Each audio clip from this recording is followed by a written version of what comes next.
पांचवी पुतली लीलावती की कहानी ध्यान से सुनिए।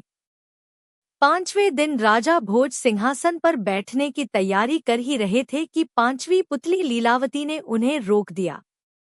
लीलावती बोली, राजन, क्या आप विक्रमादित्य की तरह दानवीर और शूरवीर हैं? अगर हाँ, तभी इस सिंहासन पर बैठने के अधिकारी होंगे। मैं आपको कथा सुनाती हूँ परम दानवीर विक्रमादित्य की। एक दिन विक्रमादित्य दरबार में राजकाज निपटा रहे थे, तभी एक विद्वान ब्राह्मण दरबार में आकर उनसे मिला। उसने कहा कि अगर वे तुला लग्न में अपने लिए कोई महल बनवाएं तो राज्य की जनता खुशहाल हो जाएगी और उनकी भी कीर्ति चारों तरफ फैल जाएगी। विक्रम को उसकी बात जंच गई और उन्होंने एक बड़े ही भव्य महल का निर्माण करवाया। कारीगरों ने उसे राजा के निर्देश पर सोने चांदी, हीरे जवाहरात और मणिमोतियों से पूरी तरह सजा दिया। महल जब बनकर तैयार हुआ तो उसकी भव्यता देखते बनती थी। विक्रम अपने सगे संबंधियों तथा नौकर चाकरों के साथ उसे देखने गए। उनके साथ वह विद्वान ब्राह्मण भी था। विक्रम मंत्रमुग्ध हुए, साथ ही वह ब्राह्मण मुंह खोले देखता रह गया। बिना सोचे उसके मुंह से निकला, काश इस महल का मालिक मैं होता। राजा विक्रमादित्य ने यह सुनते ही झट से वह भव्य महल उसे दान में दे दिया। ब्राह्मण के तो मानो पाँव ही जमीन पर नहीं पड़ रहे थे।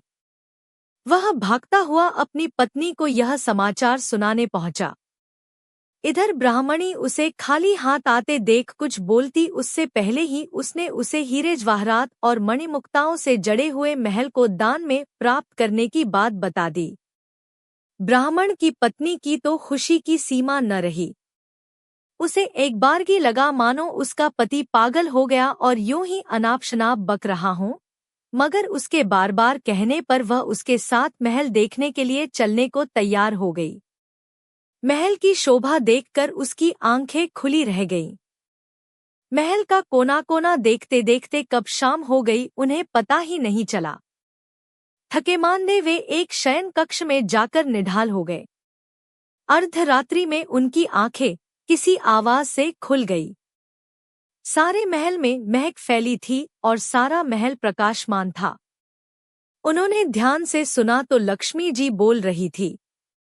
वह कह रही थी कि उनके भाग्य से वह यहाँ आई है और उनकी कोई भी इच्छा पूरी करने को तैयार है। ब्राह्मण दंपति का डर के मारे बुरा हाल हो गया। ब्राह्मणी तो बेहोश ही हो गई। लक्ष्मी ने 3 बार अपनी बात दोहराई, लेकिन ब्राह्मण ने कुछ नहीं मांगा तो क्रुद्ध होकर चली गई। उसके जाते ही प्रकाश तथा महक दोनों गायब। काफी देर बाद ब्राह्मणी को होश आया तो उसने कहा, यह महल जरूर भुतहा है, इसलिए दान में मिला। इससे अच्छा तो हमारा टूटा फूटा घर है जहाँ चैन की नींद सो सकते हैं। ब्राह्मण को पत्नी की बात जंच गई। सहमे समय बाकी रात काटकर तड़के ही उन्होंने अपना सामान समेटा और पुरानी कुटिया को लौट आए। ब्राह्मण अपने घर से सीधा राजभवन आया और विक्रमादित्य से अनुरोध करने लगा कि वे अपना महल वापस ले लें। पर दान दी गई वस्तु को वे कैसे ग्रहण कर लेते? काफी सोचने के बाद उन्होंने महल का उचित मूल्य लगाकर उसे खरीद लिया। ब्राह्मण खुशी खुशी अपने घर लौट गया। ब्राह्मण से महल खरीदने के बाद राजा विक्रमादित्य उसमें आकर रहने लगे। वहीं अब दरबार भी लगता था। एक दिन वे सोए हुए थे तो लक्ष्मी फिर आई। जब लक्ष्मी ने उनसे कुछ भी मांगने को कहा तो वे बोले, आपकी कृपा से मेरे पास सब कुछ है। फिर भी आप अगर देना ही चाहती हैं तो मेरे पूरे राज्य में धन की वर्षा कर दें और मेरी प्रजा को किसी चीज की कमी न रहने दें।